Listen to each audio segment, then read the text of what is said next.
Welcome to Second Take, the show that focuses on the issues behind the news.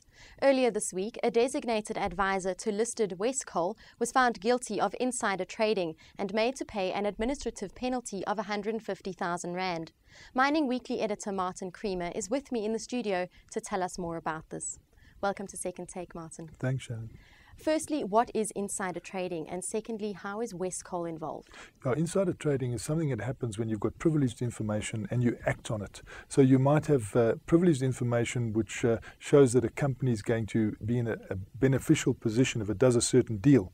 And you buy the shares before that deal takes place, and then the shares lift afterwards and you are the beneficiary of it. And Wescoal was only involved because their shares were bought, and that they were at the time engaged in a couple of acquisitions that led to the share price increasing. Do you think that the fine of 150,000 rand fits the crime?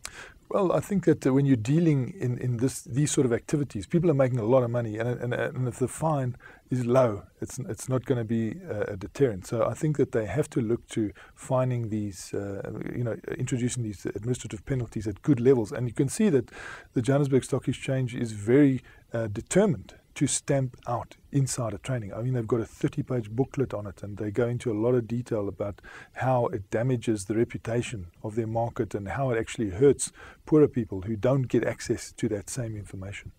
Now, the Financial Services Board's Directorate of Market Abuse has been in the news fairly often lately. Is this, though, the first time somebody's been found guilty in the mining industry? It is one of the few mining cases, but they tell me that Centula Mining had appeared before the Enforcement Committee before, and that they would be appearing again, and that this was another indication of activities in mining that were under scrutiny for insider trading. Now, is it normal for advisors such as Marius Meyer, who was advising Wescoal, to buy shares in their in the clients that they advise? It seemed quite normal because the evidence brought before this committee was that Marius Meyer had severed his relationship with his partner, and had therefore decided that he would take some of the clients and his partner would take some of the clients in the dissolution of this partnership. And then he proceeded to take investments in his new clients and remove them from the clients that he had before that had gone to his partner. And that wasn't the issue. The issue is, when are you an insider? And he was found to be an insider at the time he bought these shares. And it was just a few days involved, from February 26 to March 4. He was transacting using RMB Bank and Barnard Jacobs Millet to do the execution of the shares.